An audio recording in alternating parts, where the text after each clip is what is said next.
Namaste. I welcome you with great love and great respect.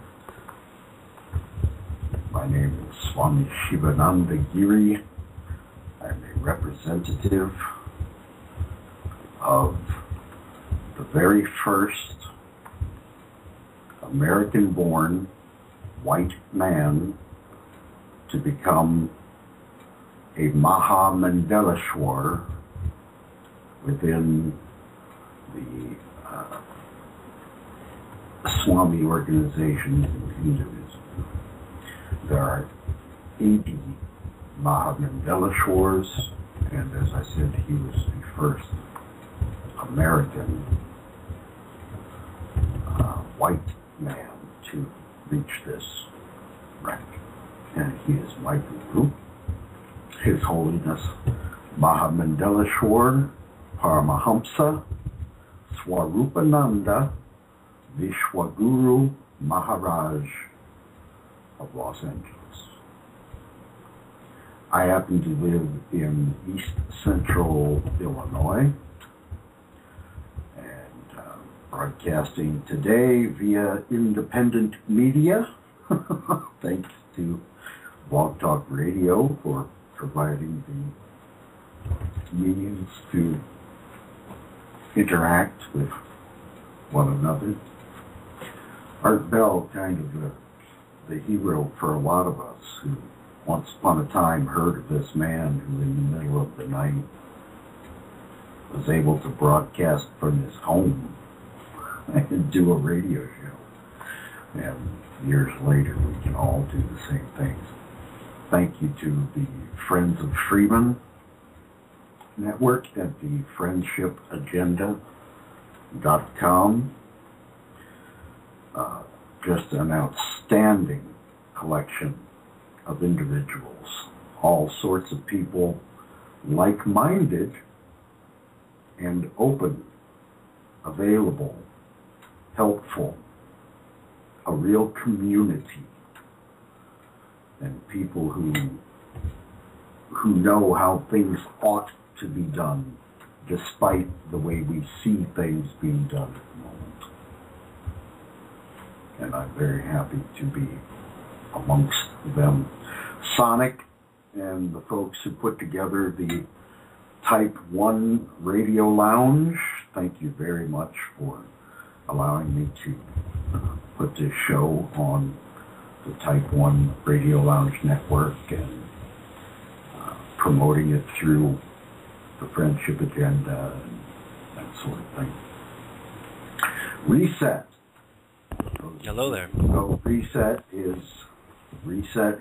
with us. He's doing all the hard work. Or so you say. Well, yeah. He gets to push the buttons and hopefully things sound correct. Yeah, hopefully everything's working there. Thus far, we don't have Carolyn on yet, so we don't have the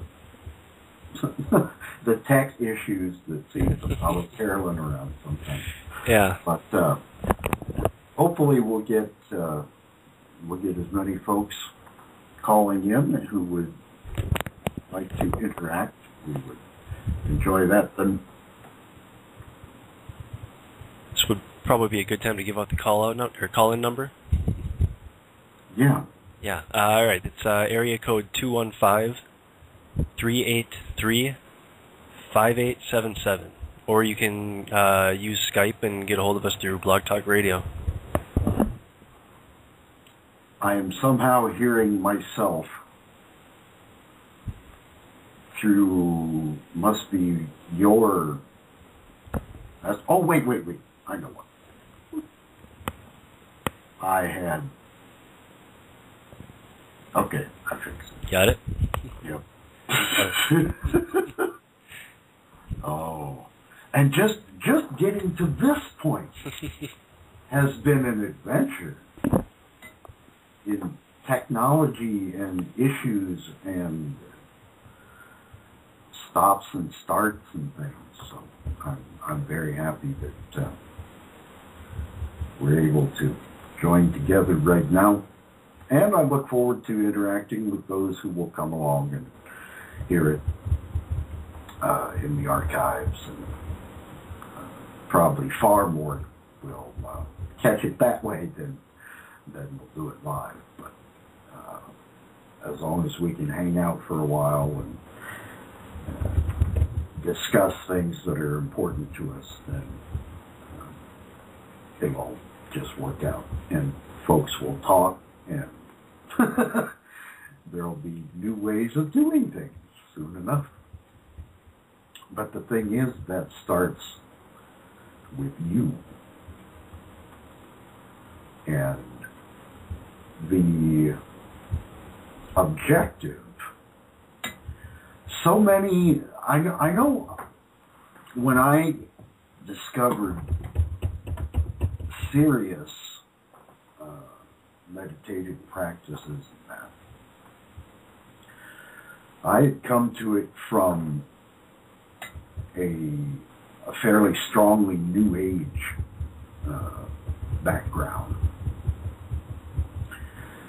And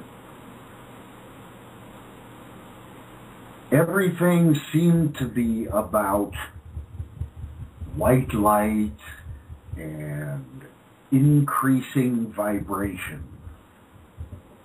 as if faster is better.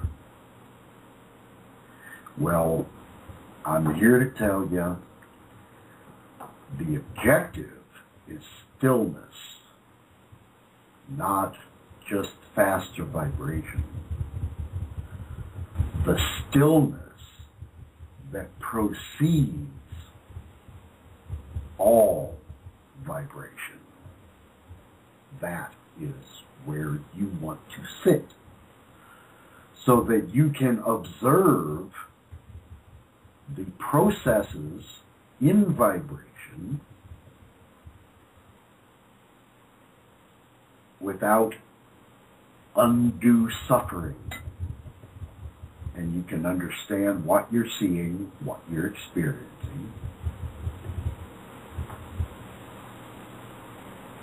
You become in it, but not of it. And that's quite literally the way one becomes when they reach the point of ultimate freedom. Because there's still a body. And the body's still going to do stuff. And it doesn't mean that you're going to sit in meditation in bliss all the time. That will happen, yes. But it's not all the time. You're just a normal person. I guarantee you, the Buddha was just a normal person. He just awoke to a reality that was different than what is shown to us by the physical senses and processed by the individual mind. He still farted.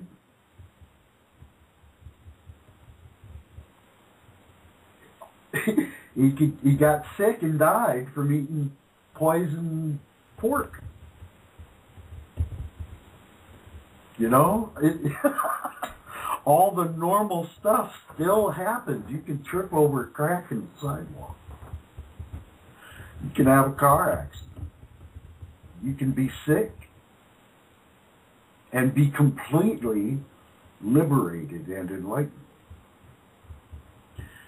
You don't gain anything. It's a different way of being. And it occurs not by any intellectual process at all. It occurs by direct and conscious perception.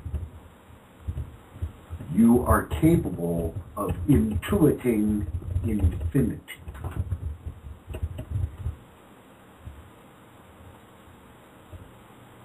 The mind and the senses cannot accommodate that. But that exists fully, truly, eternally outside the limitation of the senses and the mind. In order to focus on the senses and the mind, you had to forget that you are everything, so that there could be this impurity of individuation in what is the pure source.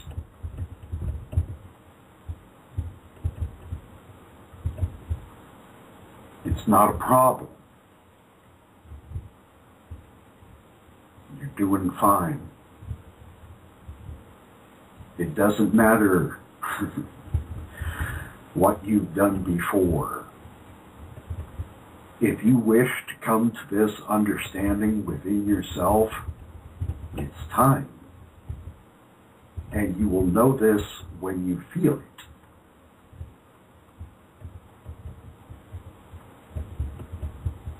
And it can happen in any number of ways. But the truth that is spoken of in numerous terms by numerous religions are all discussing the same thing. The one, without a second, the original. Everything else is layered upon that. You are that. Tat tvam asi. Thou art that. This is the objective of all spiritual practice. To come to that direct and conscious realization and remembrance of your true nature. And it doesn't matter which set of exercises you did, which books you read, doesn't matter how you get to the top of the mountain. It's just important that you try to get there. That which is important for you will show up. It always does. That's how it works. When the student is ready, the master appears. It's always been this way. And it's going to continue to be this way. We're entering into this wacky galactic weather pattern where the very vibrational frequency of matter is increasing. And new things will be affecting the planet Earth and humanity. Vibrational frequencies and functions coming from far, far away will have visible effects. We're experiencing it now. Look what happened with the first day of tornado season. Pretty spectacular. Over 60 tornadoes in 8 states. Yeah, that's for real. It's really happening. I'm not going to tell you anything about a process called ascension. And the reason I won't use the word ascension, though I'm using it at the moment, I won't discuss that because of the current, primarily New Age philosophy that says everyone's just going to jump up and become enlightened, no work involved. It's just going to happen. Forgive me, but that is not how it works. Enlightenment is not freedom of the human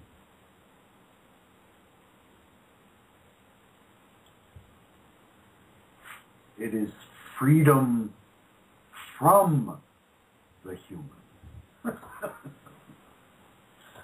From this appearance of individuality and separation. And it's not a passing experience. People have those, but that is not the end. If you're still suffering, you're not done. There's a reason why you're here. Many of us who are here at this time are here to go through the very last few steps in the human process and awaken completely, and then to function in the awake manner in whatever way is most appropriate for the individual involved.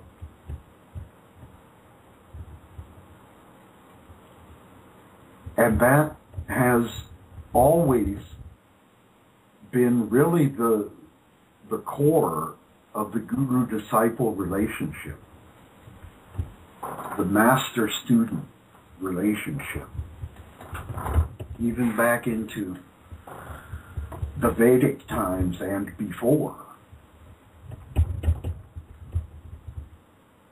Yes, the master has done it and is in that state, in that condition. But the disciple, the initiate, does not get there by simply following a master around. They have to do their work. And they do that work going within themselves, in the way that the master keeps pointing at. And this is how it happens. It's a very simple process when you're involved in it.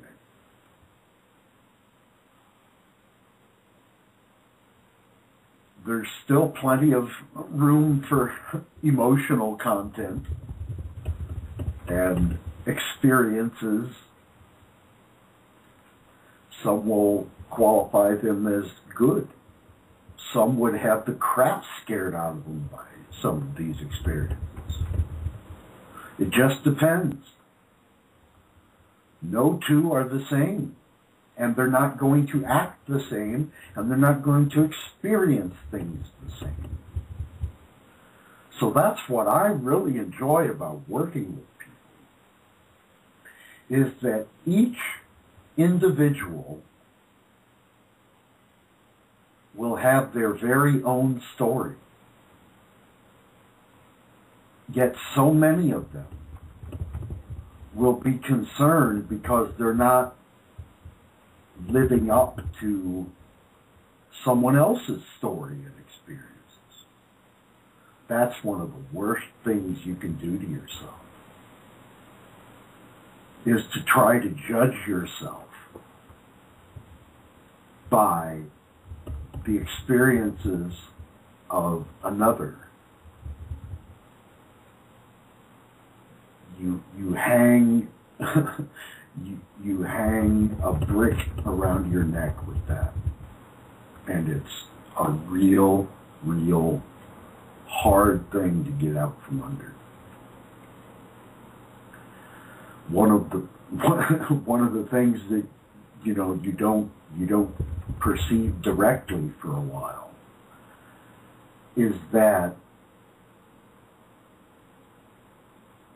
all the things that you judge currently, ultimately, don't make any difference.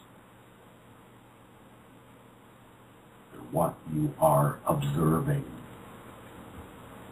Only because you have limited yourself to the input of the physical senses and the individualized mind processing, do things become frightening and dangerous and all that, because that is not the true state of things.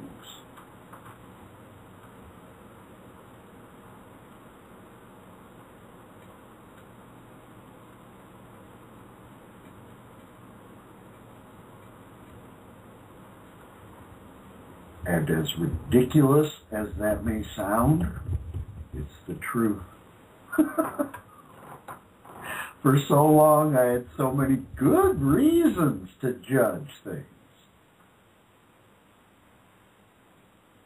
Until it just became very obvious that I'm only watching it all. Perspectives change. And depending on which eyes you're looking through is going to depend the reaction.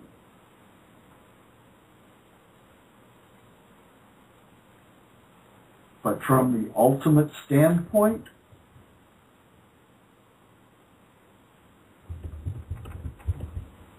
you can't judge, because everything has to be what it is. Things can improve, things can stay the same, things can degrade, but what we're trying to get to is that seat. I've compared it to sitting in the owner's box at the basketball game. Sure, there's a basketball game going on down there. People are real into it and all of that. But the owner, he owns all of it. It doesn't really too much matter to him. And you can watch from that perspective. And that doesn't mean that you're going, that you need to like everything. You have to allow it to be what it is. And by doing that, you don't for it, but you remove the upset you would have suffered because of its freedom to express.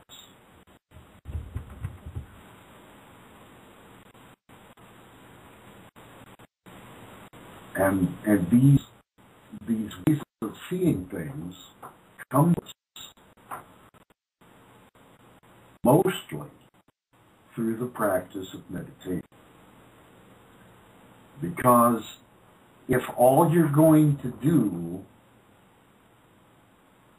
is interact with the senses and the mind, then that's all you're going to see. You have to start making time to slow down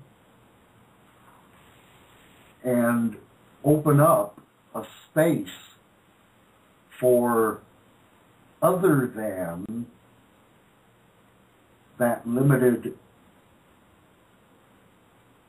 input to take place.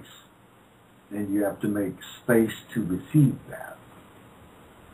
And it's easy to do. And it's really, a lot of it is coming very natural to people now. And those who I have been lucky enough to work with directly and individually on their meditative practices are all exceedingly talented meditators, but many of them still don't realize it because there's just still so much of the daily individualized input and reaction going on. But that's how we come to it. You know? That's the process. The entirety of existence is the source trying to reveal itself to the creation.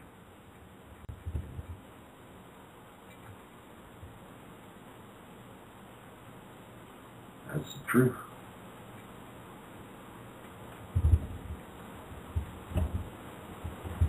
Reset. Yeah. Wait. I am. Yeah. Great Good. stuff there, man. You kidding? I just wondered if you had a question, or if we had any calls. Oh, I'm good at this point. I've just been sitting here with my mic muted listening to you. You're great, man. No calls at this point. We have open lines. Just repeat the number here. Area code 215-383-5877, or you can get a hold of us on Skype on blogtalkradio.com.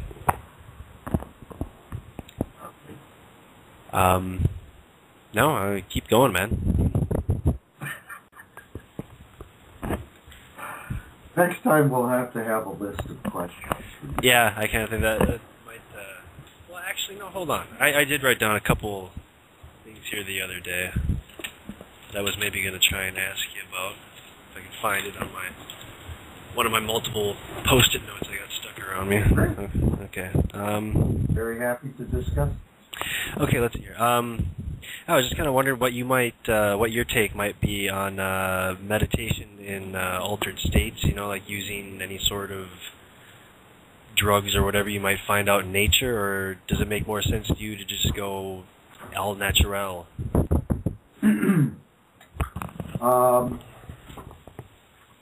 Each is appropriate for someone. I do not. I would not recommend any use of chemical substances for recreation. It's just not worth any risks.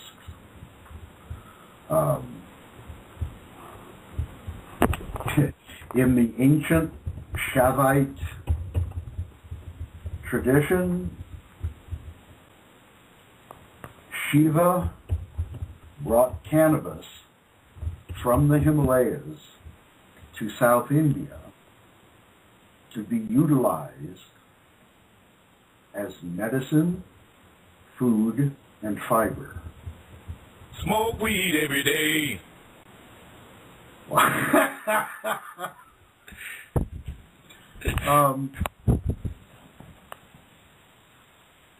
It is something that I personally have experienced as conducive to meditation. I do not recommend anyone break the law, but if you have the opportunity to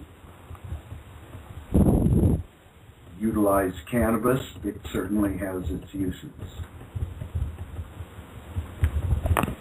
And there is nothing, in my knowledge, to say that the other entheogens are harmful.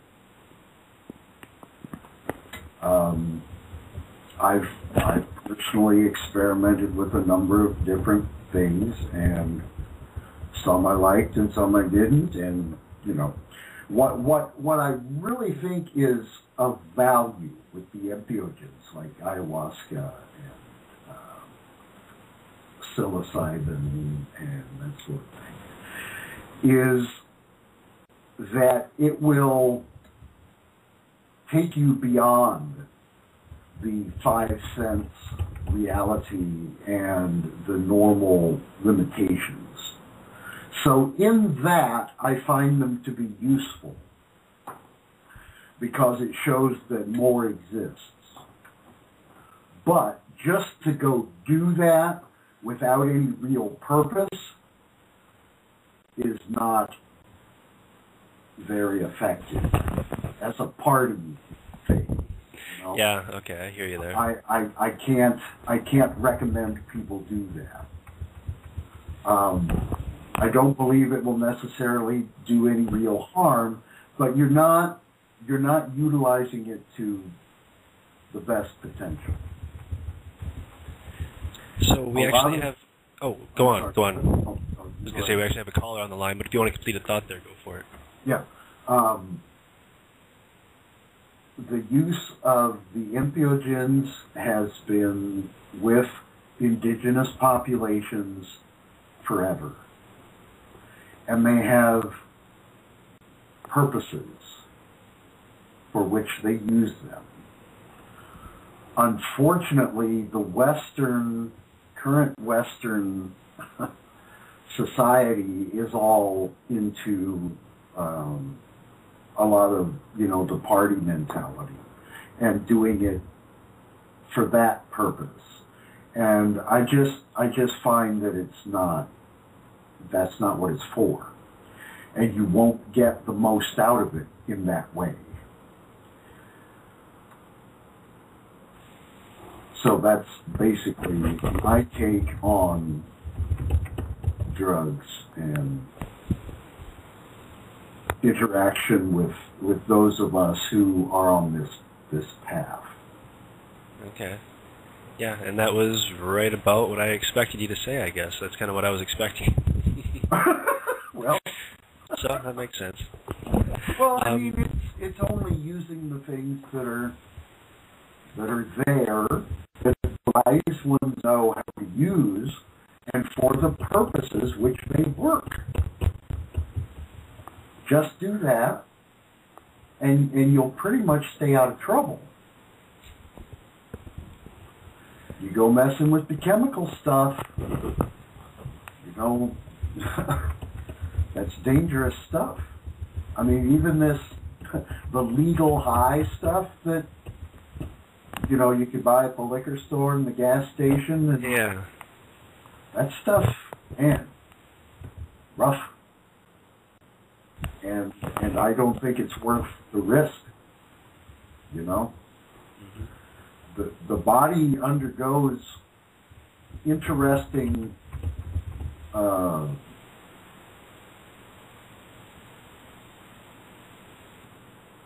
effects in the brain while it's being poisoned too.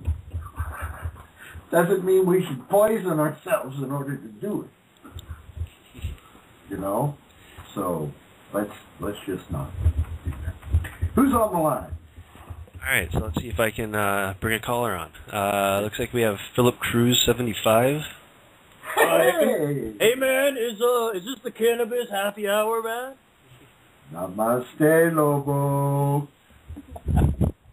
How's it going, man? Namaste, Reset, and Swami. I'm here with Ladybug. Awesome. Good evening. Hey. Ladybug? I see Shiva and Shakti standing right behind you. Thank you for being there. Thank you. How you guys doing, man? Doing very well, and y'all? Very well. Pretty cool. Pretty cool. We've been sitting here listening. We had a little dinner. We were listening to the show, and congrats, you guys. Oh, yeah, congrats on the microphone. Swami, I'm glad to finally hear you. Did I tell you what happened? No, let's go through the whole thing. And, it's funny, last Sunday you were going to go up against the Oscars, which I wish you, I wish everything went through, dude. That would have been hilarious. All right, talk to us. How did this come together? Well, remember you broke it. No, seriously. This my whole thing was working just fine, and then Lobo rings me, and it's all, I can't hear you, Swami. And he knows I don't just sit there quietly. No. Okay, send me an invoice, Swami. Yeah, no. All I had to do was reinstall Skype. But Reset was kind enough to take me through all kinds of technical checking on my mic and this, that, and the other thing. We had levels everywhere. Wow. But nobody could hear me on Skype. So I don't know if it was just, the NSA didn't want me to talk about meditation, or Skype just whatever. I don't know. Interesting. Well, it's working now, dude. Love the show. Yeah, I'm very happy with it, and I'm very happy that you guys called in and were able to listen this evening. Thank you very much. Yeah, we were eating our dinner, listening to the first 20 or 25 minutes. And you know what, Swami? Thank you, because you're offering your spiritual wisdom and guidance for free. Is that correct? It's for everybody. Oh, yeah, that was one of the big things with His Holiness. When he sent me out into the interweb nets to to get to the people he couldn't talk to, this was all about never a fee for anything. Anyone who's got the great stories to tell generally don't have a credit card bill for it. That is true. They just have a lot of passion. I really don't know what Buddha charged people. I don't know what Jesus charged people. But you know what? Shiva, which is, my word for what a lot of people would call God, I can also just say source, and it's exactly the same. Shiva is the still beginning from which all vibration originated. The vibration, the energy of movement, of knowledge and action, that is Shakti in our parlance, in this tradition. But I am a minister of the Western Church of Sanatana Dharma.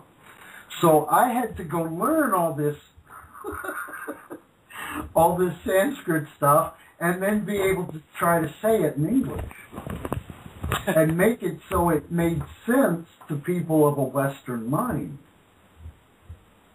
and to show how simple all this stuff can really be, instead of getting worked up over the details that become detours. Just get to the source. Watch it all play out. Then you can be endlessly entertained without suffering. Because the psychopaths are going to do psychopath stuff. And the sages are going to do sage stuff. And it will all work out according to whatever the prevailing conditions are for that individual. And if you want to change the world you see,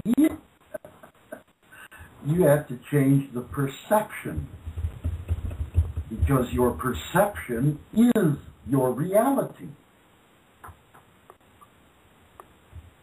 You can listen to David Icke talk about going to Machu Picchu and shooting out the top of his head, and this Kundalini experience he had, which then led to further understanding from intuition by direct conscious experience. But he can't give it to you.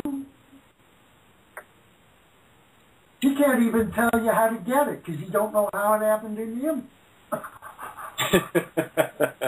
It just launched out his head one day, and then he started, he went through the process.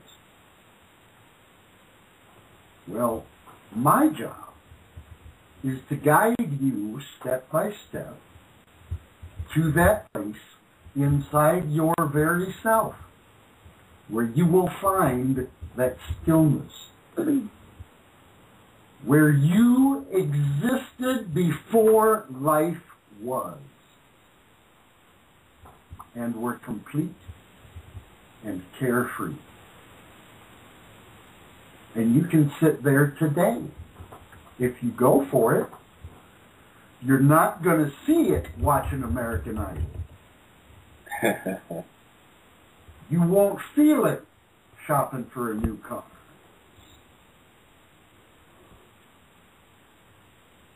Nope, doesn't work like that. That's why there are those who are so heavily invested in keeping you watching American Idol and shopping for new cars. By the way, don't buy a Volt. They quit making that.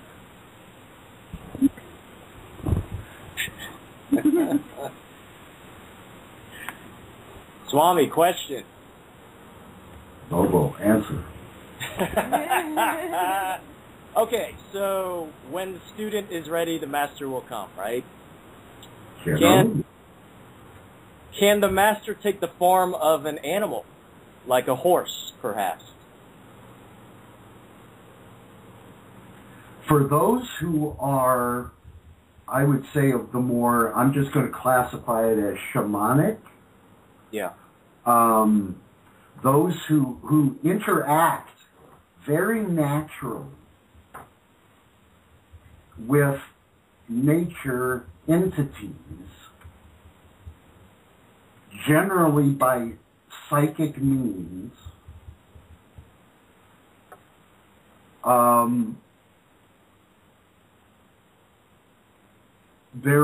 there are many layers of the development of that sort of experience and training.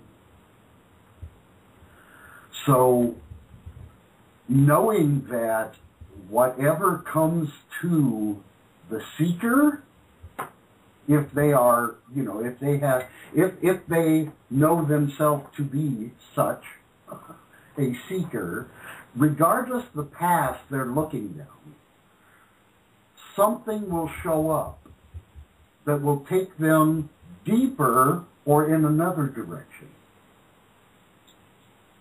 And that can be anything. I don't believe there's a great deal of limitation. All the systems of all the indigenous people are effective.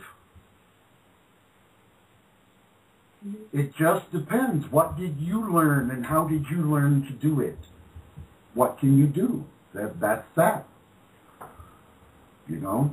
So yes, I believe it's quite possible that an individual who is highly sensitive to other entities in nature could have a very special and information gaining interaction with an animal. Absolutely. It's not, what I do or what I'm teaching, but it's there. And it is exactly perfect for one who's experiencing it. It would be strange for me. But I do get the interaction of having these things happen with animals a lot. So this is I try to remove the limitations people have for the source to reveal itself to them. Because this is what's occurring. It's trying. Most people just aren't paying attention. then things start to happen to us and we start to see, oh, there's more going on than what I'm told about. And then we go off, you know. But it doesn't matter to me. It doesn't matter which way you go off and play or which way you adventure. Because eventually you're going to get to the top of the mountain. Word. And at that place, it all becomes the same. It's only spoken of differently. That one thing, that source, that stillness, that beginning of vibration issuing forth, the Om, the Word, light, any number of phenomena that people like to identify with are all correct. And none of them are any sort of a limitation on what people know. You know? I don't see any reason for us to fuss with one another about belief systems. You know, the word religion, to my knowledge, comes from the Latin word religare, which means to bind back.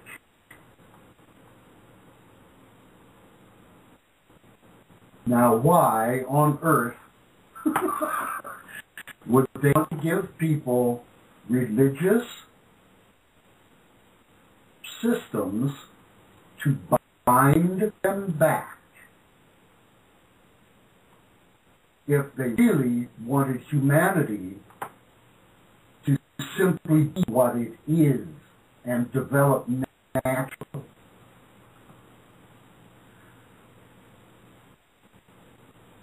Kind of exposes the whole religion thing.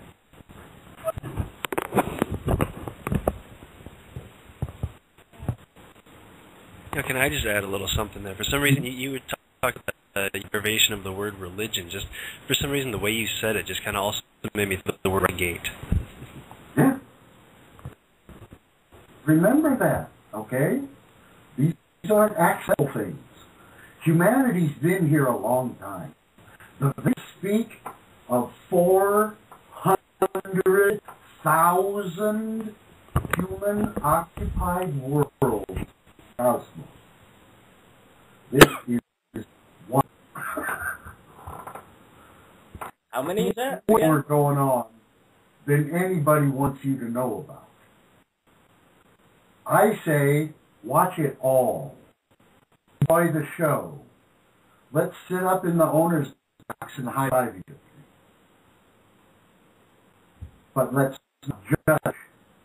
We can observe without judgment. Recognition of behavior is not judgment. Okay? Each individual has the divine right to do as they wish. And they are each a product of the primary influencing conditions in their lives. Their karma, their dharma. These are all influencing everyone, all the time. And it doesn't matter what you know about it or what you think about it. It's occurring anyway. But it's good to come and understand how these things work. And then to move into the stillness, the light, the interior knowing that causes all these conditions to fall away. And okay, it's all right. That's the objective. That's the object of the game. to find that. That was the reason you forgot about it in the first place, was for the joy of rediscovery of that which has always been the case. You just couldn't see it. Life, system after system after system, experience after experience, to get to the end and then finally be able to laugh at the cosmic joke. Because it seems so scary and so serious.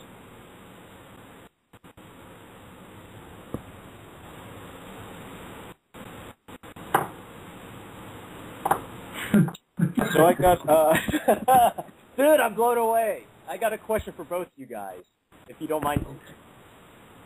Yeah. What's up? All right, so this is a question for both you said and Swami. Have you guys been experiencing a lot of synchronicity? I'm talking about odd coincidences, like money showing up at the right time, or running into meeting strangers that are the right people at the right time. Synchronistic experience is one's natural state. It's funny.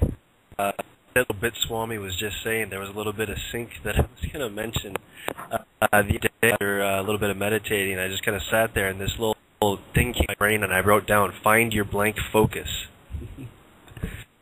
Which kind of seemed to be what he was getting at right there. There you go. It's working. See, because what you're doing is by slowing, by doing the mantra, however you do it for your practice, whomever is listening,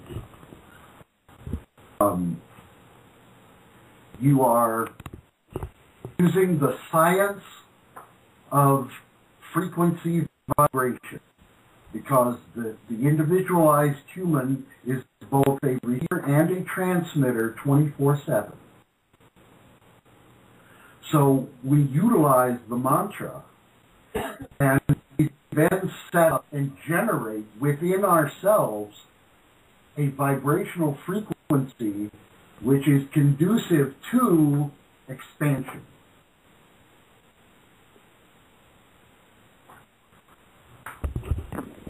And once this expansion begins, it just grows. And it feeds itself. It doesn't require support. And it creates a hole, so to speak, a space where the universe can now start to fill that. And this will be the synchronistic occurrence. Some people will start seeing certain numbers, like 11, 11, 12, triples, and 420. 420. Okay. As you just said that right now, we have 4 minutes and 20 seconds left of the show. I've been waiting to say how long we have left. Are you kidding me? And I said 420. Yes, just as you said that, it turned to 4:20. 4 minutes and 20 seconds left. So, Swami, we're coming up on the end of the show. That's funny. I was about to light up some of my legal medicine here in California. Yeah, I hear you there. So, Swami, we never did talk about how much you actually want playing at the end of the show. It's a 7.5-minute clip you've got, and like I said, we've got about. I'll tell you to hit it. Okay, that works. Go out and bring to it and somewhere in the song. Awesome. Namaste, guys. Thank you. Take care, huh? Thank you, guys. Good night. Are you leaving? Oh, Sounds like it. Show. Or are we ending the main part of the show? Like, what's going on here? Well, I've never really did the show before, so I think the actual show is going to end. I don't think we have any podcasts up. I could be wrong. It might kick in, but I'm not expecting it to. Okay. All right. We'll just hang out. See what happens. Okay. I was going to say, I'm not in any hurry to run off yet. Right. None of my clothing is on fire. So I'm relatively relaxed, and This is a great show. So look, the synchronicities. How does karma play into all this, Swami? Actually, you know what? I'm more interested, because did you see The Secret? That hot DVD was out like 5-6 years ago. And that was about the law of attraction, right? Oh, I hated the damn thing, but I mean, what is your interpretation of that, like the law of attraction? Here's how that went over. Okay. The Secret, the law of attraction, the information they present is correct. They leave out a serious key in actually doing that stuff. That key is getting yourself into a flow state where things just feel right. And it's not easy to do, but it's doable. And those who live that witness these synchronistic events, and that becomes the new normal. Because they no longer seem odd. It just happens a lot. Yeah. You know? Yeah. And that's the natural way humans should exist.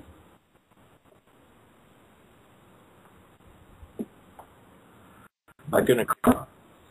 Karma plays out a bit different.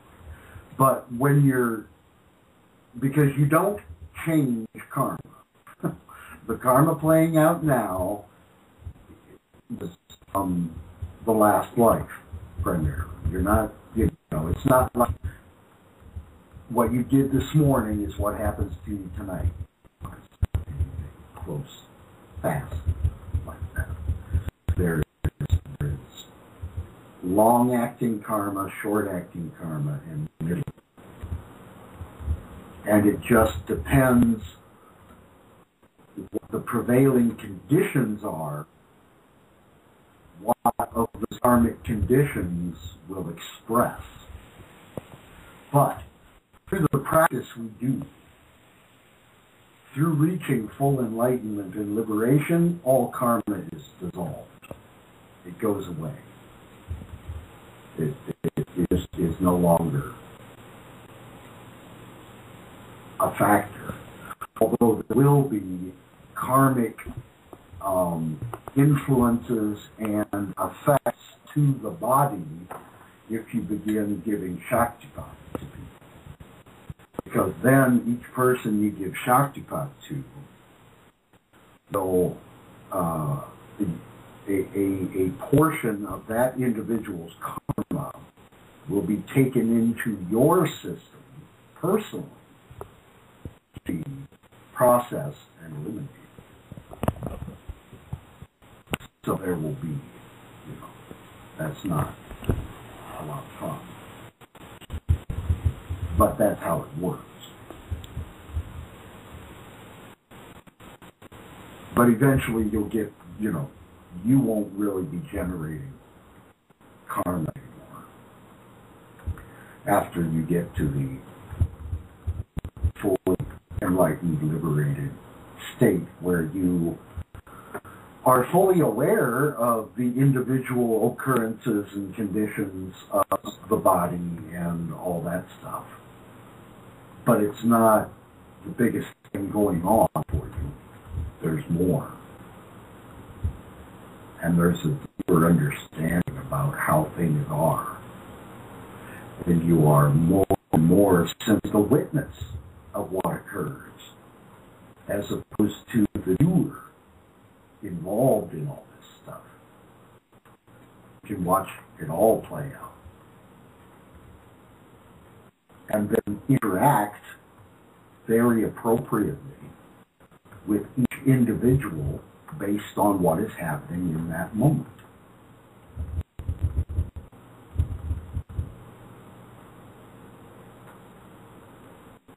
Makes sense. Yes. It just rings true, and it's mind-blowing. Good stuff. So, if I wanted to manifest a new car, I shouldn't look at karma like, I should help a bunch of old ladies across the street, that sort of thing, in my car. No? Well, that would be the New World Order way of doing it. But does it work? What you need will come. You can't stop it. Yeah. What you want is not always what you need. Great point. It's the discernment of those things that is very important. Once you get into the point where experience shows you that what you really need shows up regardless. It just somehow, some way, things happen and needs get met, and that's it. That releases you from a whole lot of stress. And then by not having to deal with all that stress, you become a more joyful person and more able to open up and relax into being. And this is what we find in our meditation practice. We do the seated practice so that we can close the eyes, shut down the sensory inputs, go deep, go inside, go inside as best we can on that day, and slow the mind down. Sometimes it works. Sometimes it don't work so good. That's just how it is. Meditation is not about blanking your mind. That's bullshit. Very advanced meditators cannot always blank the mind. When you are meditating, how many of those thoughts that pop up did you choose ahead of? None. They arise. They arise. Watch them arise and go away. Your awareness is homogeneous, like the sky. Anything can happen in the sky. A storm, sunshine, a breeze, but how is the sky changed? It is not. It simply hosts that activity. You're the same thing. You're the same way. You just haven't looked at it from that way because you've been busy doing the I'm Lobo thing. Reset thing. The I'm April thing. The I'm Swami thing. Whatever that we get caught up in. But the truth is, all of it's occurring. It just is.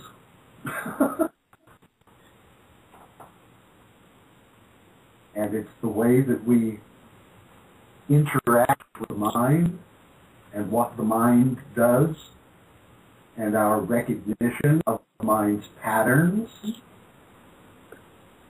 that leads us to the point where we can really, really start seeing things change. Yeah. And they change because your perception changed. Like I was talking about earlier, it's your perception is your reality. And that's how you change it. It is doable. It requires work.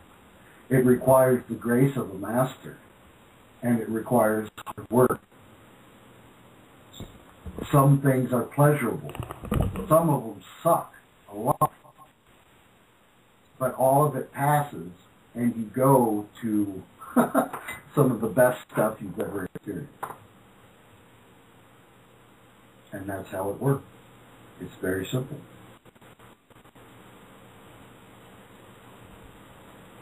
And I've been sent to do the Meditative Living show, talk about these issues, interact with those who I work with privately, so that you can hear what they have to say, what they're experiencing. I have had the good fortune of assisting one individual thus far, all the way from initiation to full liberation. And he is now completely enlightened and liberated, living a very normal life in North Carolina, with a full-time job and 2 children, but completely awake.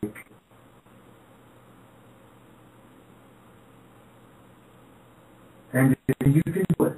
It's not hard to do. It just requires the dedication. And for some people, it will just be very natural. And for some, it'll be interesting, but very different. Okay, great. I don't care. Work with it.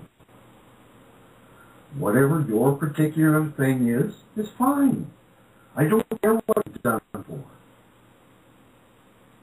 I wasn't always a swan. I'm just a guy. With a great voice. A guy with a great voice, Tommy. Oh, well, that's great. And a great mind and spirit, too, dude. I only have these because a master gave them to me. And then told me to come give it to you. And that's exactly how this is. You know? It's the craziest thing in the world. But it's free. I'm happy to give it away. I am very aware that there is so much I cannot give it away. All of it. It's constantly there. It's just helping people to find this in themselves. You know? It's not developing followers. That's the biggest pain in the world. I don't want a bunch of people dependent on me for their life. I want them to go inside and find the mastery of everything. And then we can just sit back and laugh.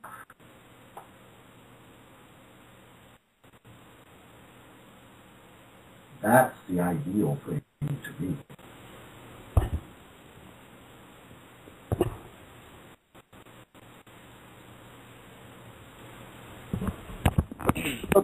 Okay, Swami, you mentioned one of your initiates they in North Carolina achieved. How did you describe that? Completeness or enlightenment and liberation. Okay. When do we know when that is? What it generally starts for people, there is no cookie cutter for this stuff, but generally it will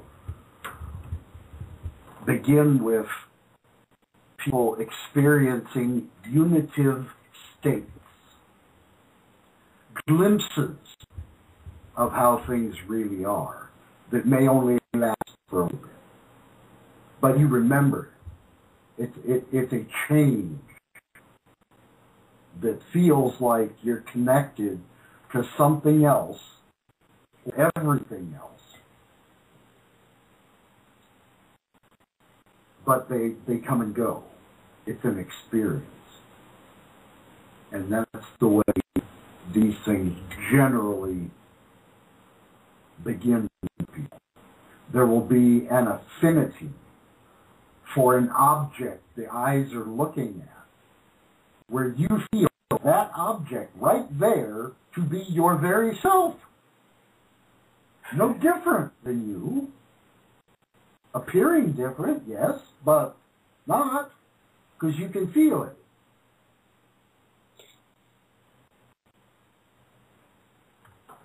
And then you begin to understand at a deeper level. But it doesn't stay with you. You know, it's like it comes and then you go, oh, hey, this thing happened. And that's the nature of a phenomenal experience. But that means you're moving in that direction.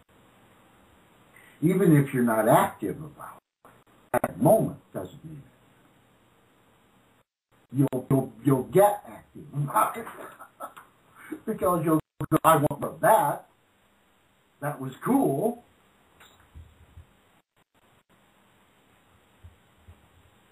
So that's the way I generally hear people talk about the beginnings of those things. Well, I can definitely say I've experienced what you're describing there, this flashes of feeling unity and oneness, or like if I meet somebody, I can kind of get a feel for them, or I don't even know how to describe it. And then like some days I'll get into a road rage like thing on the freeway with some jerk, you know? Mm-hmm. It's kind of funny. But well, that just means you haven't finished with that stuff yet. Yeah. That's all. It's all occurring. You're right. Don't be limited to the experience or limit your own value because seemingly negative things occur. They're going to continue to occur. It's your perception of them and reaction to them that can change because of the depth of your awareness inside. But that doesn't mean you'll never, ever go angry. That's mistaken. The objective is to become absolutely 100% fully aware at all times that you are the source and substance of everything, while being absolutely individually in a human body and balancing both of those. Not being one or the other, but completely. That's the objective. That enlightenment and liberation. You will never take another human body in ignorance. That will not happen. But you will continue to exist always.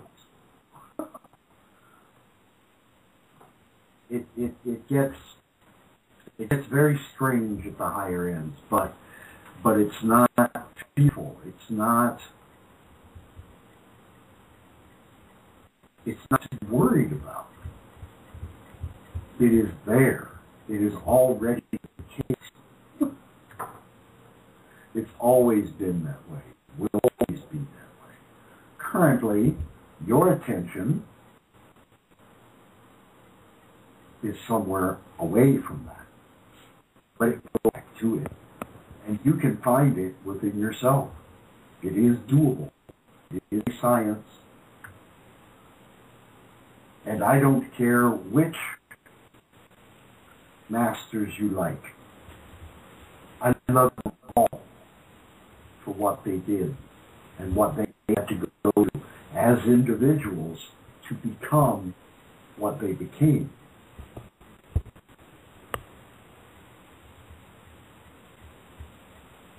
It's natural. It's just not the way our society operates currently. But they will one day. It will return to communities. You know? That is how the human functions very well. The community. The friendship agenda. When you share that, what's cash? We don't need to change that. If you see someone that needs a hand, give them a hand. And they'll do the same for you one day in some way. That's it. Yeah. It doesn't have to be all complicated. So we get together and we create the independent media. Yes. We do this. Share this. And human beings from around the planet Earth will be able to hear us talk about this and interact. And it's just amazing. Yeah, there's a little bit of sync just happened right there. They started talking about community and coming together and all that stuff. And we just had herb guy Brandon is on the line, and he's our intentional community guy. Uh-oh. Namaste, guys. How's it going? Namaste. Hey. What's up, Herb guy? Not much. I just installed Skype on my computer, and now I'm trying to get it set up how I like it. Optimize the Welcome to Meditative Living. Thank you, Swami. Glad to be here. I'm kind of tired, but I'm glad to be here. It's a show. I know you do meditative living all the time.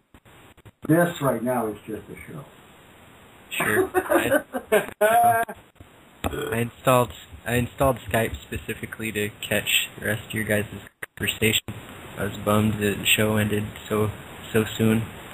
I didn't want to cut Swan off, just kind of going, you know. Yeah. See, we'll get people coming to you guys. I'll just, when we do, if there's folks together and open discussion, we'll continue. Yeah, and makes sense. Like I said, I wasn't even sure if it was going to go to podcast. I guess it just does that automatically. So yeah, we do have 2 hours with Blog Talk, but I mean, we can go however long we really need, I guess, because I also have super good. Nice. Nice. Hey, Herb guy, have you guys been experiencing synchronicities a lot lately? Because I've just been, like, daily almost. It's crazy. It comes and it goes. I've been having, like, ups and downs a lot lately.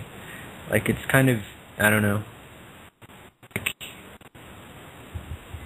some days I'm, like, really high, and, like, I can see, like, I've just been trying to, like, get out of the way of myself and just, like, you know, say stuff where it's appropriate, but even, like, harder for me is shutting up when it's appropriate sometimes. And that was going through my head one day, like when I was kind of in the middle of some drama, and my friend told me after the fact, because, you know, I've been staying with a bunch of friends, really. People have been really generous and friendly and eager to help, and it's been great. But, you know, people are going through their stuff. You know, it's their stuff, so my opinion doesn't really matter. And, you know, there were a couple, but, like, you know, when people are, like, especially when people are fighting around you, sometimes you're just like, oh, there's a fight. I gotta fight, you know, and you have to be like, no, shut up, me. And that's a great point. And I got one last question. Then we gotta go out and take these dogs for a walk, all this stuff. But we'll have to jump here. But that's a good point, everybody. And like, okay, so Swami, how does the ego play into all of this? Not lately. I've been trying to just like silence my own dick. You know what I'm saying? And just dealing with everyday matters, huh? Is that like a good way to... I'm losing some of your audience. Yeah, you're getting a bit muffled there. Uh-oh. Can you guys hear me okay? Yeah. Well, it sounds as if you're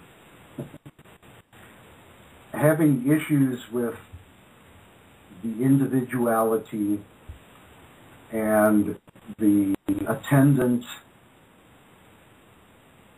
concerns based on the perception of winning, losing, needing, that sort of thing. Yeah. That continues. You don't drop it. What happens is that as your meditation deepens, what you found in meditation begins showing up out in wakeful life. Okay. And that calmness begins pervading, and then you can be rocking along and be totally calm and content, but something flares up, and you get an anger moment, you get a lust moment, you get a greed moment. It doesn't mean you've lost ground. It means that occurred. Observed it. That's it. It's a state. It expresses and it goes. Go back to mantra. Utilize your ability to choose the best thing for you to transmit while you are transmitting something you would prefer not to. So utilize that as an opportunity to go into mantra and let it go. It will resolve.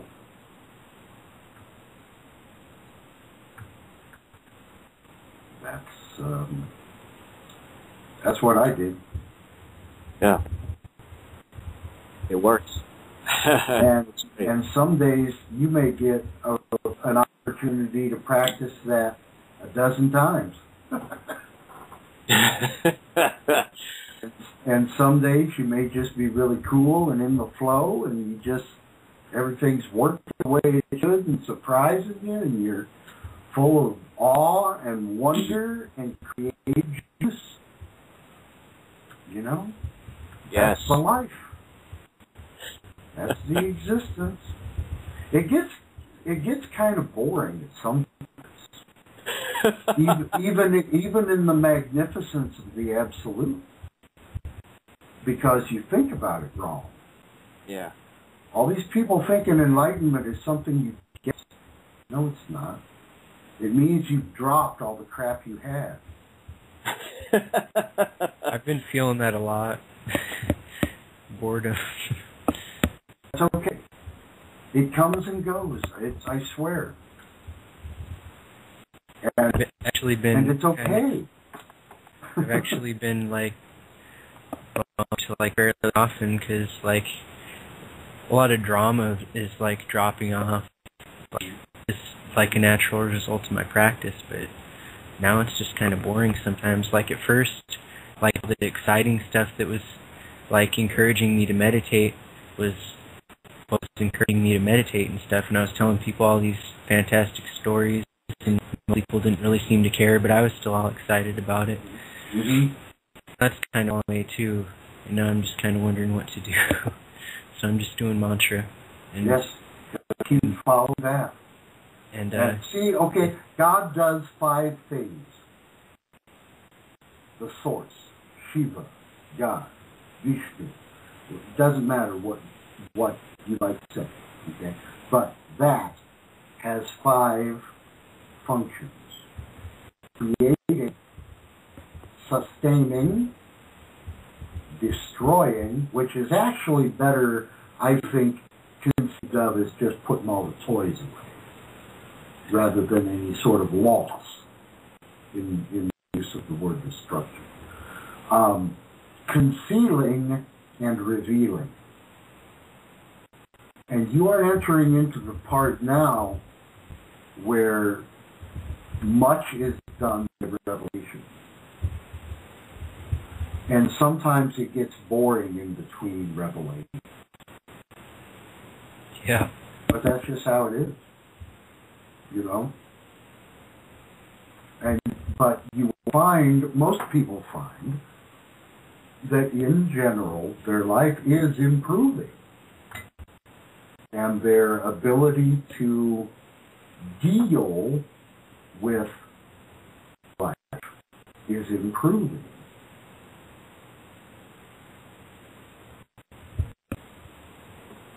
But this doesn't mean that everything's going to be perfect and all that stuff. No, never. No. That is an unreal expectation that I would not put into the head of another. What I say is reality is observed in nanosecond moments in series. A series of stop-action shots. Each one complete in and of itself. What you are taking to be past and future are your thought constructs regarding past and future events, memories, projections, disappointments, fantasies, all thought constructs. Not the absolute essence, not the light of knowledge. So most of that can just be dumped in the fire and burnt up. Because it occurs, it's not even very useful. And there will be, in different people, different sorts of abilities, psychic abilities, and that will take place. But these are all absolutely natural to each and every human. But it doesn't mean that they'll all express. Some will, some won't, doesn't matter. It's really not worth the effort that is required to go after those powers as goals. When you're doing the right thing, things will just start happening around you. And you'll be just as taken aback by it as anybody else. Because you'll know, I didn't do that. It may seem like I did, but it just happened. And things like that occur.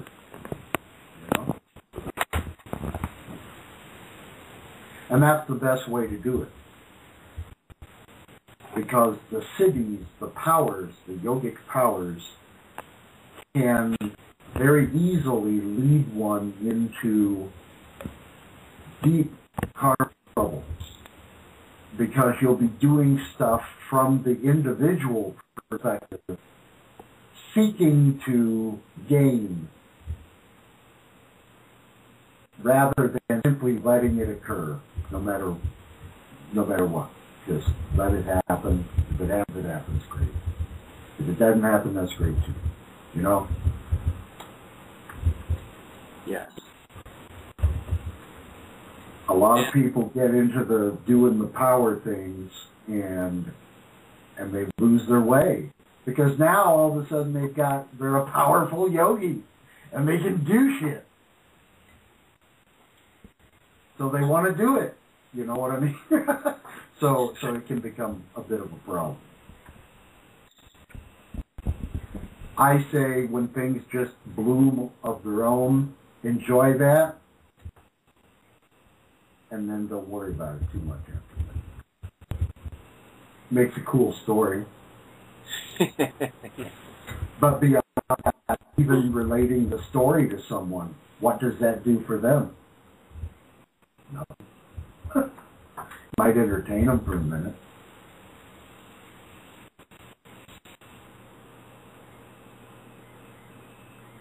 Awesome. Well, I can attest to, and Ladybug can too, our lives have definitely improved since, just practicing your mantras and meditation.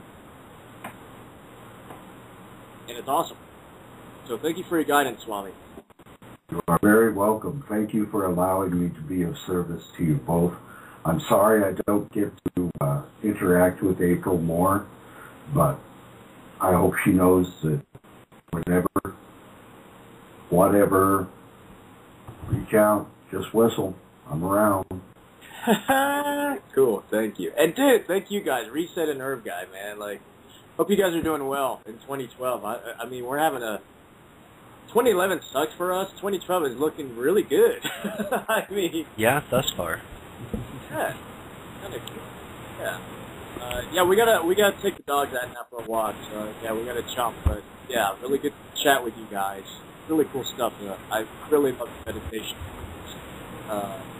aspect of the whole friendship. Yeah. And thanks for calling in, you guys, yeah. We'll chat soon. We'll all Namaste. chat. Namaste, brothers. Talk soon. Have a good night. Take care. Namah Shivaya. Thank you. Later.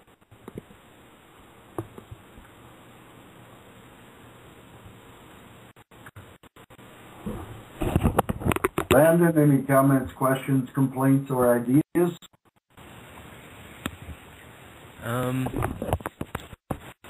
Well, I realized I was trying to talk to Lobo and I had the mic muted. Oh, shoot. Bye, Lobo. Polarization in this.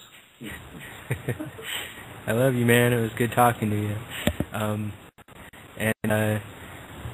Back to the synchronicity question he asked me, I didn't really have a good answer. The long-winded one.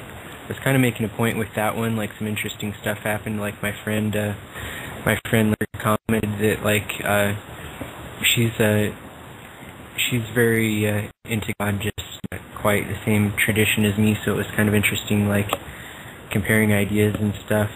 And, she commented that she missed like my calm presence and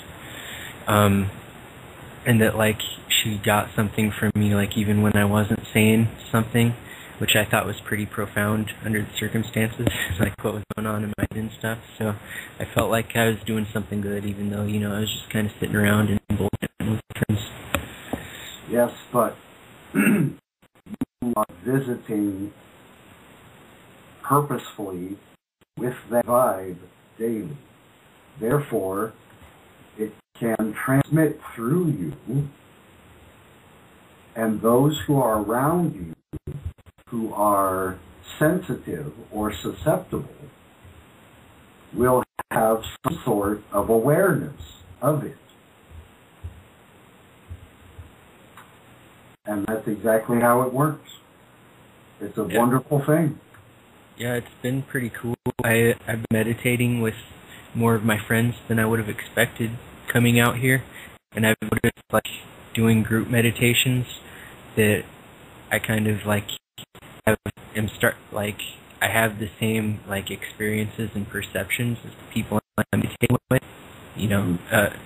and that's been pretty interesting. I was at my one friend's house, and another friend was there hanging out with us, and everybody else, like, went to sleep, and so we went upstairs and started meditating, and I set my timer for an hour. We were going to meditate for an hour, and as soon as I closed our eyes and started doing the mantra, like, it was so intense, like, it almost knocked on my face.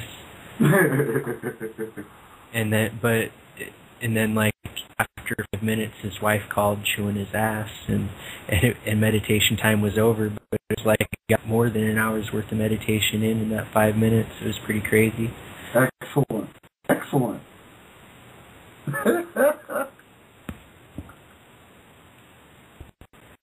And then he described it for me. He said it felt like his head was like an antenna, and like all this energy was like being beamed in, and that's what I felt. Except he described it as, except I got like really like, felt like I was, like I had to like try not to like fall over and like vomit. Like it was kind of unpleasant, and I got like kind of like agitated, and he said he got like all these peaceful like loving feelings and stuff.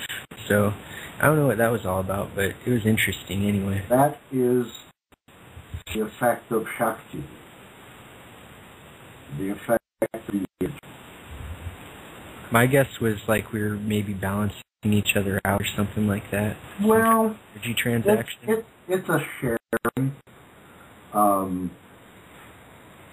When you begin doing a lot of mantra and really, increasing your level of awareness and the functioning potential,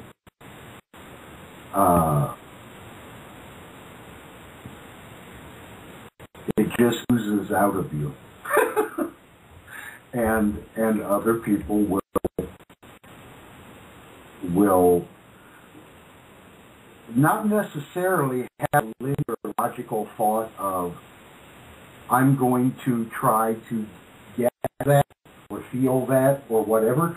It just naturally occurs. The frequency pulls lower frequencies towards itself.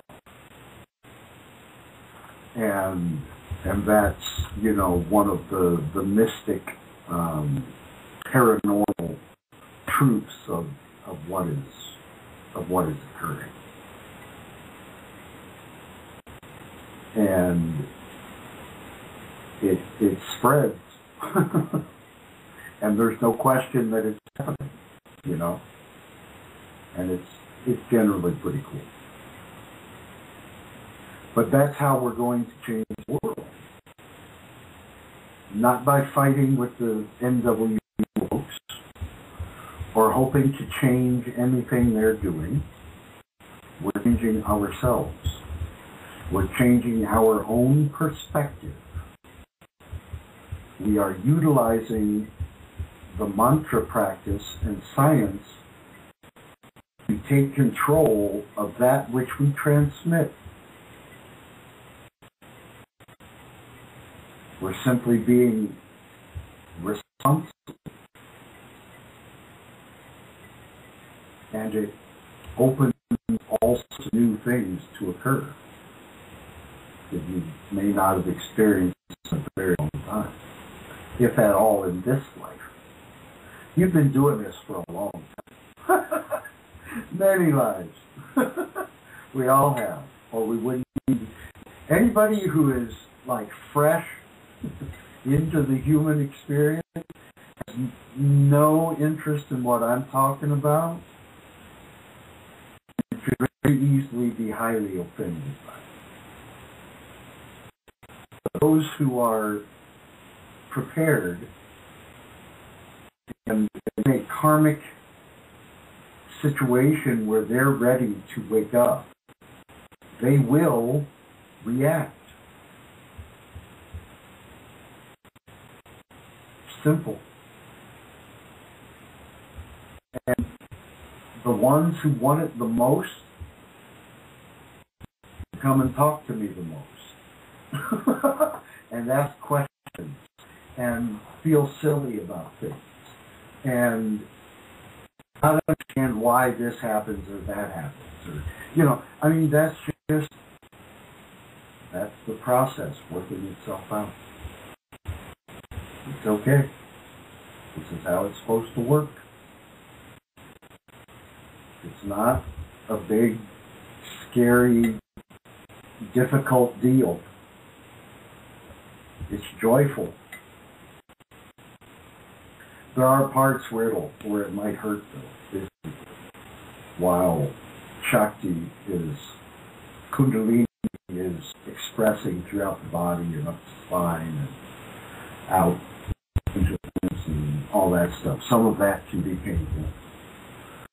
I was going to mention that again, actually.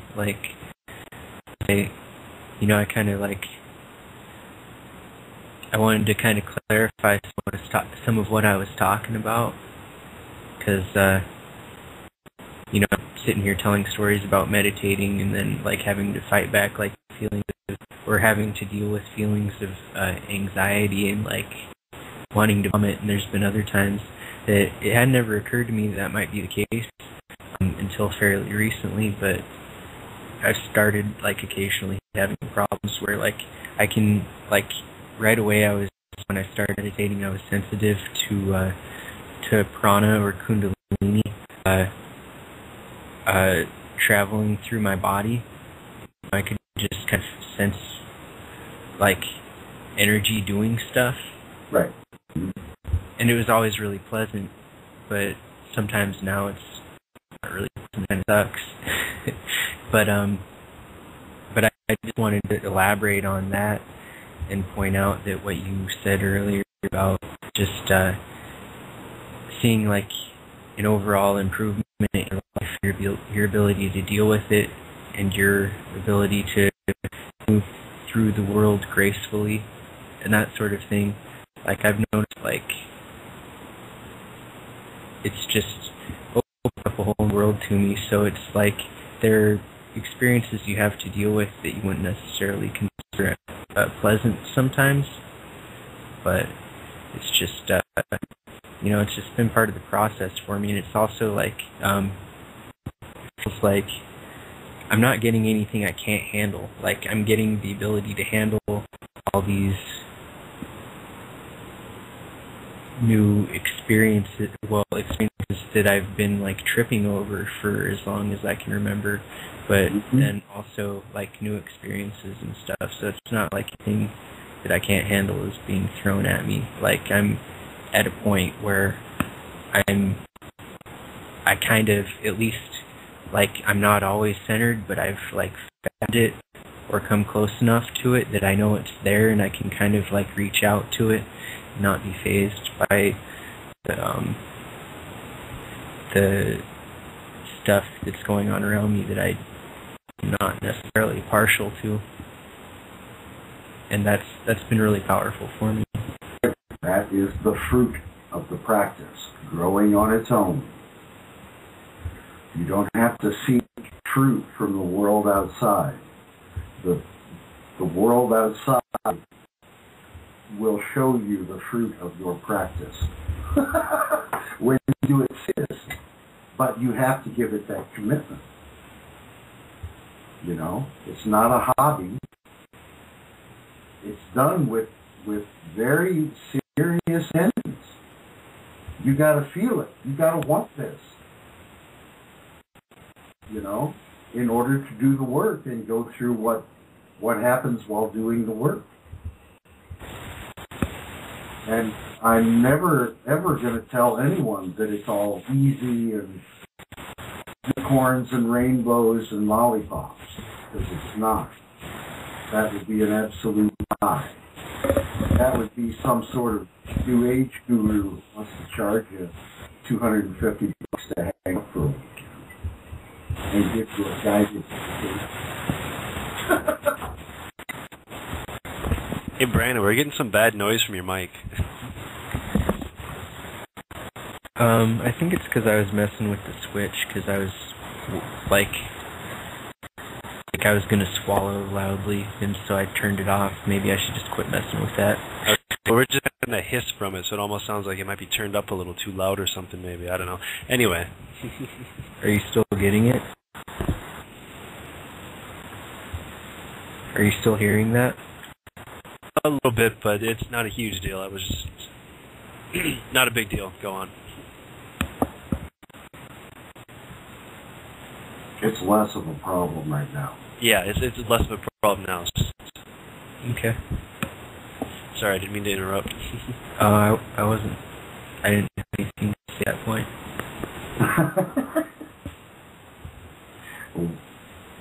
Herb Guy, your meditation is rocking along. The process is sustaining itself with little need. I feel that you just rarely ever feel like you're working it. Does it feel that way to you? Like yeah, you were happy? It's just kind of happening more or less. Like, Well, you had me suggested that I bump up my meditation time to an hour, and then I've been watching your Sri Guru Gita video, Right. which at first was like, Offensive? no, it seemed like Oh. it lasted for an eternity, because it's like Hour long. an hour-long video of you saying the Guru is everything, and God is everything, and you're everything, in different ways. And Well, so it's text. That text is the single indispensable text in our system. And it explains exactly how all this works. And it switches back and forth in the use of guru. Because most people think that guru is a person, when in reality, guru is the light that removes the darkness. And that expresses through people who take this title of guru. But the guru that is actually functioning is the expression of light and knowledge. And those who come to that and fully then can embody that, then become gurus. But it's not all about the individual, the body. It's much more about the subtle, the formless, nameless. Go for that. And you'll really start to use it. It did clear up a lot of misconceptions for me, and once I really committed to doing it and just trying to give it as much attention as I could muster, and just like being really conscious during the whole thing, then I kind of was able to embrace it, and overall I mostly like it. So I look forward to my practice. I have basically I'm doing like 3 hours of meditation a day, and everything else is just kind of happening. There you go. Cool. You're rocking along with it. You're right away. But I feel like I'm at kind of an advantage, because before I came to this, I was I exercised really diligently. I was and am a personal trainer, and so I had like the action figure body and all that stuff, and it took discipline, and so now I'm just applying that to a different outlet. I mean, I did that forever, and then finally I was just like, I realized all I had to show for it is, yeah, I felt pretty good, but other than that, all I really had to show for it was being able to look in the mirror and pick what muscle I wanted to see jump in the mirror. And Right, really. it's not really, it's kind of a neat little trick, but I finally decided it was worth all my attention. There you go. I got to a certain point and was like, well, what now? So this is where I found myself, but I got that discipline from that, and I feel like putting it to good use, and I'm glad I developed that. Excellent. But Yeah, I'm not that's trying kinda to. how it I'm not worked out trying. for me too. I came up through the martial arts, and I was running around breaking concrete with my head, and being on ESPN on the World Breaking Championships and all that stuff. But what the dedication to training that was required for me to be able to function at that level transferred immediately over into this. It was just a different way of using skills I had already developed. And utilizing it for something that was really paying off for me. And that's all it took.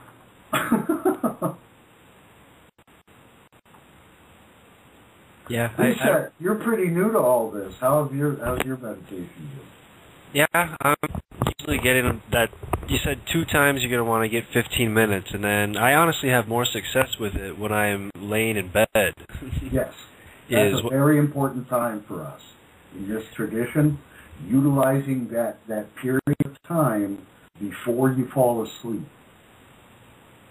Well, here's one thing though: is I have been an insomniac for years and years, and I'm not really getting a lot of sleep even these days still. But it's going to take a lot more meditation. I'm not nearly getting the 3 hours that Herb Guy is getting. Oh no, nor should be. So don't even think about that. Right. I would never even talk about less of time like that for you just now. You're just now getting started. So. Right. But I was really surprised that within the first couple of days that I started doing it, like I said, when I was in bed with all the lights out and everything, and just being quiet with my eyes closed, the mantra in my head, I started to feel a little tingle in the middle of my forehead. Lovely. That is the pineal gland activating and waking up, which will cause the functioning of what is referred to as the third eye. Mm-hmm. That is your very own direct experience of that occurring. And like I said, this is also something that it hasn't happened to me while I've been sitting up during the day. That's only happened while I've been laying down in bed at night. That's okay. Okay. There'll be all sorts of things go on inside your body, around your body. Vibrations, feelings of this or that, or hurts, or your body could all of a sudden start putting you into yogic positions you've never done before. But you do, your body will just do it.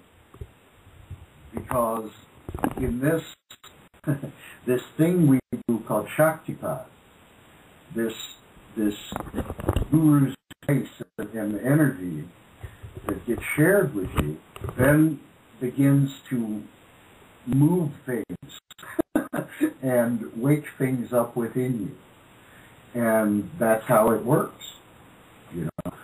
Some people go through Shakti, their Kundalini awakening experiences, and they think they're losing their mind because these strange things are occurring in their body, and flashes of heat or intense cold feelings or feelings of expansion or heaviness or lightness. Any number of things occur during as Kundalini is playing out and moving up the spine and filling out all the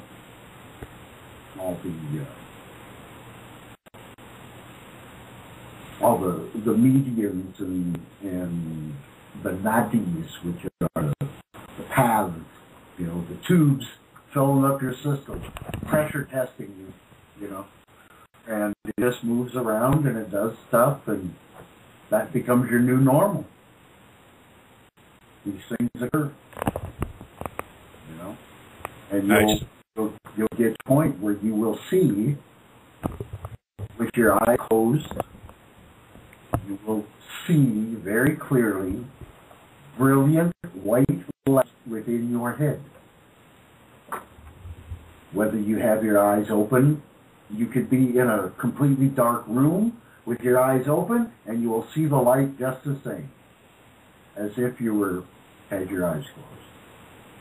It's still there. That's another phase, that comes along. But all this stuff's inside you, and you've never hunted for it, you've never played with it. So this is what I want people to do, is find these things. Experience this for yourself. I don't want people to believe that I once upon a time had some great experience. I want you to have your experience, and then you can tell me about it. That's the best way. That's the way that will make differences in your life. Let's wrap it up for this week, gentlemen. Yep. Got a minute and 30 seconds or so left. Well, I tell you what. I say goodbye to you both. Thank you so very much for allowing me to serve you. Thank you for helping with the show, Reset. Thank you for calling in, guys. Oh, yeah. Thank you to everyone listening, whether it be live or in the archive. Namaste. Play us out if you would. Preset. Hit the song. All right. Take care. Bye, everybody. Namaste. You guys take care.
Shankara Namah Shivaya.